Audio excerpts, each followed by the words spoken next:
All right, welcome to Unit 2, Lesson 5. We are going to be solving some polynomials of higher degree, and we are going to be incorporating some of our division, okay, that we learned into here, and, how factors apply to polynomials and such. But first, let's take a look at sketching something, okay? Here's a polynomial review. We know these turning points here. They are called max points. This bottom and this bottom, they're called min points, okay? This goes down into the left forever. We really know a lot about graphs of polynomials at this point, okay? This goes up into the right forever. The arrowheads show you the end behavior, okay? And also, where it crosses the x-axis, these are our roots, our solutions, our x-intercepts, our zeros, okay? So we're going to go ahead and start by trying to sketch a polynomial. And I'm going to refer back to this graphic in a second, okay? So our first problem says, sketch the graph of x cubed minus 3x squared minus 25x plus 75. Now, I am sketching the graph of this polynomial, or this equation. It is not telling me graph this. If they tell me graph this, you better grab that calculator and get it precise, because there will probably be some sort of a graph given to you, some sort of axis, and you better be precise with it. This is a sketch. It should just resemble. It should not, it can be a little bit off, but it shouldn't be far off to the point where it is unreasonable, okay? So in order to sketch something, if you have three different details about this graph or this polynomial, you should be able to successfully sketch this graph. Now, the first thing I have are the roots. The roots are the same thing as the x-intercepts, okay? Or the zeros, or the solutions. All right? Now, if I have the x-intercepts, if I can see where it crosses the x-axis, that's a good thing to have to sketch. Okay, the next thing I want, if I'm going to have the x-intercepts, okay, I should also have any y-intercepts. All I've got to do, well, we'll talk about what we got to do later. So we want the y-intercepts. And then last but not least, we want to know the end behavior. So I'm going to go back to the previous graphic, and I'm going to show you these details, all right? So first of all, the roots. If I know my graph crosses here, the x-intercept, here, here. If I know these 5 points, okay, I draw those in red. In fact, what I'm going to do is this. When I get my x-intercepts, okay, I know one is here, one is here, one is here, here, and here. So I know that my graph has to go through those points on the x-axis, all right? If I know the y-intercept, that's where it crosses my y-axis. I know it crosses 1 point here. And then if I know my end behavior, well, I know it goes up and to the right. There's an arrowhead. And I know it goes down and to the left. There's my other arrowhead. So now it's just a point of connecting these. Now, if I'm sketching it, it might not be exactly like this. For example, maybe I draw it like this. It comes down like this, up, down, up, down. That is not exact. But that is a sketch of what it might look like. And that's actually pretty close, considering we don't have, exact details beyond the 3 that we're looking for. All right? But that is a good resemblance. If I put it in a calculator, it would kind of look like that. That's what a sketch is telling me. This is what it kind of looks like, okay? There's a lot of these things that are really accurate. The x-intercept, the y-intercept, and the ends, okay, the end behavior. All right. What would not be accurate is what I'm going to do here in green. This is a no-no. If I did this straight through to straight thing, I mean, that's not good. No graph is going to look like that unless it's a piecewise function. It's crazy. So these polynomials are curvy in nature. So just curve and go through all the points you get, and just make sure the ends behave in the same manner. Meaning, I'll do this in purple, something else that's wrong. Okay, if I had the end behaviors mixed up, all right, oh my God, dot, dot. That's obviously way wrong. Okay, so as long as we have the end behavior, our x-intercepts and our y-intercepts, we're going to be good. So let's go back to our actual problem. If I'm going to sketch this, the first thing I'm going to do is I'm going to draw a set of axes. Here's my x-axis. Here's my y-axis. Okay? And I am going to go ahead and put my sketch on this axis. The first thing I want to know is I want to know the roots. Now, keep in mind, I'm not using a calculator. So in order to find the roots, or my solutions, I have to factor and solve. Now, anytime I have a polynomial that is bigger than a quadratic, this is a cubic. It has a degree of 3. Okay? I cannot use slip and slide or the quadratic formula. I cannot use the product sum, like two numbers that multiply to the last term and add to the middle term. Anytime I have to factor something, there are 4 terms. The first thing I should try is to factor by grouping. Okay? So I'm going to group the first 2 terms together. And I'm going to group the second 2 terms together. And I'm going to factor something out of each. Okay? The parentheses in green, I can take out an x squared from both of those. And what's left, if I divide by x squared, is x minus 3. Now, it's my hope that when I factor the second set of parentheses right here, I end up with x minus 3 as well. And in order to do that, I would have to factor out or divide negative 25. And when I do that, there you go, it still equals 0. That is the first step to factor by grouping. The next step is I take what's out of my parentheses and group that together. Okay. Then what's in the parentheses, I put in one parenthesis. I don't list both parentheses, I just put it in one. Now, I'm looking at x squared minus 25, and I know this is the same thing as saying x plus 5 times x minus 5. And then I still carry down my x minus 3. There are my 3 factors, my 3 booty cheeks, if you will. And when I solve each one of them, x would equal negative 5, x would equal positive 5, and x would equal 3. These are my 3 roots, my 3 x-intercepts. So what I'm going to do is I'm going to plot those right on my graph. 1, 2, 3, 4, negative 5. 1, 2, 3, 4, 5. I know that my x-intercepts, it will cross at negative 5, at 3, and at 5. How do I know that? That's what these tell me. Okay? Next is my y-intercept. My y-intercept is, I don't want to say it's the easiest. It's one, I think end behavior is even easier. But the brunt of this problem is done. The factoring and solving is like the major work here. So in order to find my y-intercept, I set my x equal to 0 and solve. Okay, my original equation said y equals x cubed minus x squared minus 25x plus 75. So why don't I put zeros in for all my x's? 0 cubed minus 0 squared. I'm sorry, that's minus 3 x squared. So I should write that minus, let's do this correct, minus 3 times 0 squared minus 25 times 0 plus 75. That's what my y equals. Well, anything with 0 goes away. 0, 0, 0. So my y-intercept is at 75. Okay. Now this is a sketch. Okay. This is a sketch. I am not going to put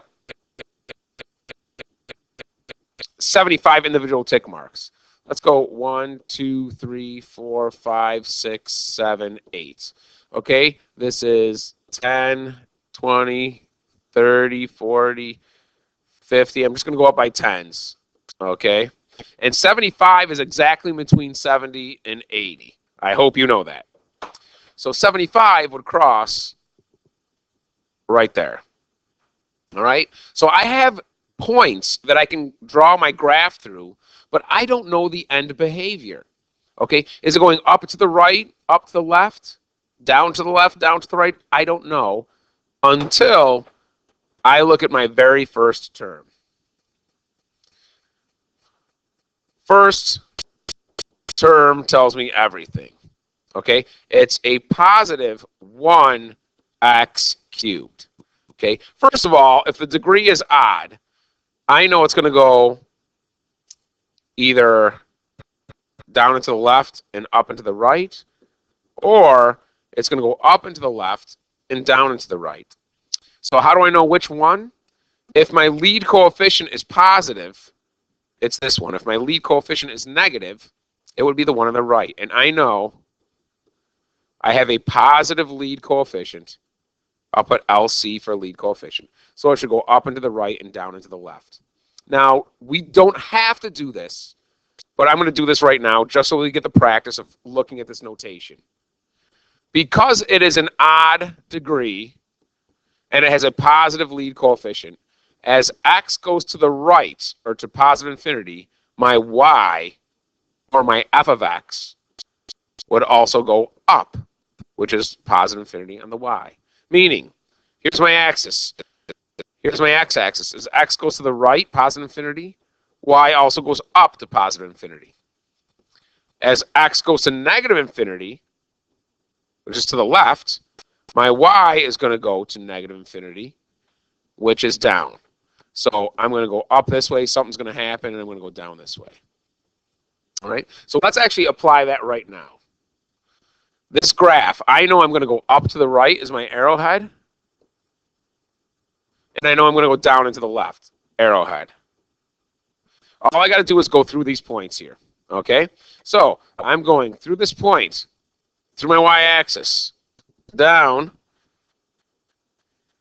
back up, boom. Our graph would look something like that. That is a sketch. I don't know, maybe it goes higher or lower at some points, but that's fine. So someone said to me, and I'm going to do this in yellow, hopefully you can see this, well, what if I drew my graph like this?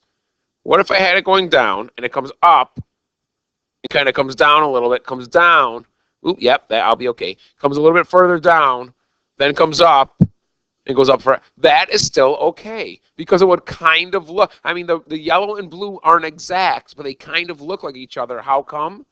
And I'm going to do this in purple, because both the yellow line and the blue line have these 3 x-intercepts, okay, has this 1 y-intercept, and it goes up forever and down and to the left forever, okay? So either one of those would receive credit for sketch. If I told you to graph it exactly, everybody's graph should match, all right? The next problem asks us, can we approach sketching this polynomial, 2x cubed plus 3x squared minus 23x minus 12, the same way? No, we cannot. How come? How come? Because, yes, I can determine the end behavior by looking at my lead term. Yes, I can figure out my y-intercept by making all my x's zeros, which means these would go bye-bye. My y-intercept would be negative 12. There is no way you would be able to factor this, okay? I can only factor by grouping. And if I factor this by grouping, I cannot factor the first and the second so that there would be the same things left in the parentheses after I factor out, okay? I cannot do that, all right? So my explanation would be I cannot factor, okay, p of x algebraically. Okay, I cannot factor that bad boy. Okay, I can find the end behavior and the y-intercept. Those are easy. I can do that for anything. Okay, but I cannot factor p of x. All right. So, what happens next? Well, they always throw something else at us now. What if you are told that x minus 3 is a factor of p of x? Okay. Now find the remaining roots, the y-intercept, and state the end behavior. And then you know what? We're going to sketch it too, because since we have those three, why not? So I am going to pull away from this problem for a second and relate this to something that should be familiar to you. Okay, let's go down, down, down. If I have 100, okay, and I know that 2, I want 3 factors. 3 factors of 100. And I know that 2 is one of them. If I divide this by 2, now I get 50. Okay? So let's say, well, I know another factor of 50 is 10. So I'll divide this by 10, which gives me 5. And that would be my last factor. Okay? So through division, I can find factors. Factors are things we multiply in order to get our end product. If I multiply 2 times 10 times 50, I get my 100. If I have this and I know one of the factors, I should be able to get the other 2, shouldn't I? So let's go back to our problem.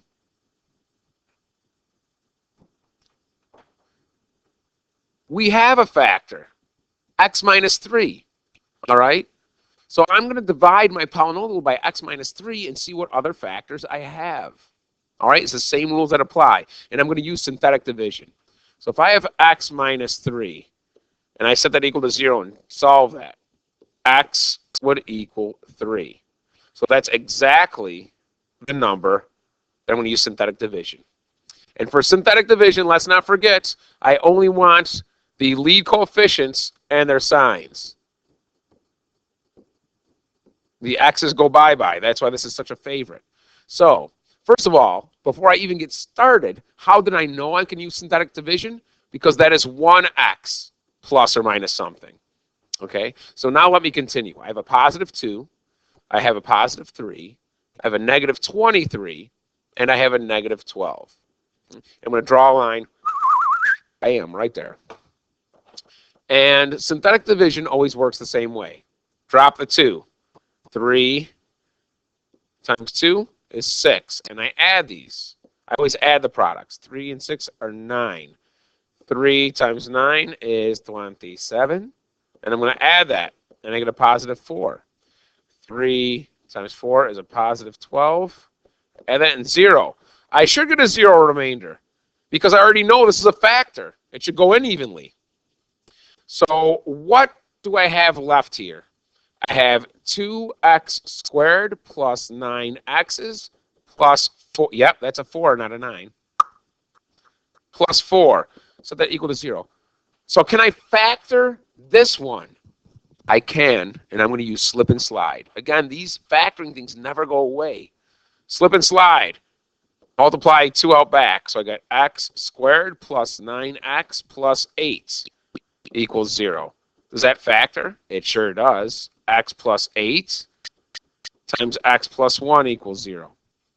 And since I slipped to multiply by 2, I need to slide and divide by 2. So x plus 4. This does not reduce, so bottoms up, and I get 2x plus 1 equals 0.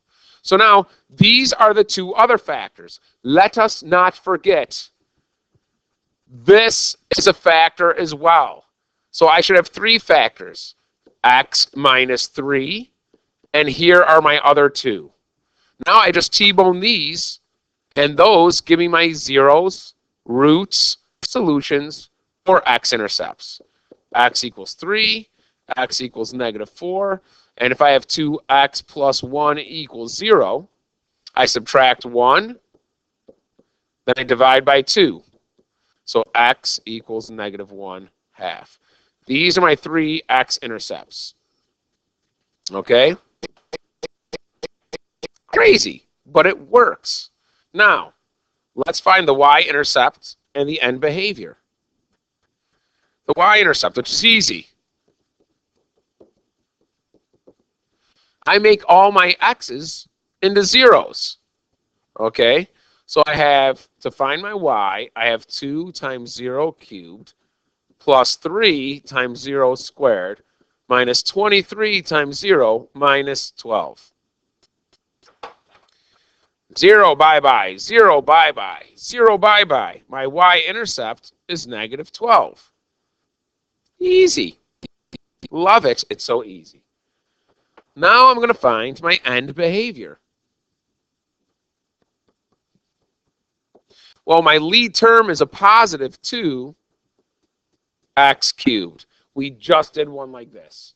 If the lead, okay, as x goes to infinity, as x goes to negative infinity, what does, I'm going to call this p of x because that's what they gave us. I know I called it y earlier, but okay, this is going to go to positive infinity. This is going to go to negative infinity. How come? Because I know it's going to look like this. Okay? So now, let's sketch this. Let's actually sketch this, and it's not going to be too bad. All right? I have this little sketch here. Now, my 3 x-intercepts are 1, 2, 3, negative 4. 1, 2, 3 at 3, and right here at a half. Oh, that's negative 1/2. Negative 1/2. Okay, so I'm going to put my 3 x-intercepts here at negative 4, at negative 1/2, and at positive 3. My y-intercept is negative 12. So I'm going to go down here. Okay. And I'm going to do this because it's a sketch. Let's say negative 3, negative 6, negative 9, negative 12. Negative 3, negative 6, negative 9, negative 12. And that is my y-intercept. And I know that this graph is going to go up and to the right and down and to the left. Okay? So I'm going to go up to the right with an arrowhead. And I'm going to go down to the left with an arrowhead. And now I just connect my arrowheads and dots. Like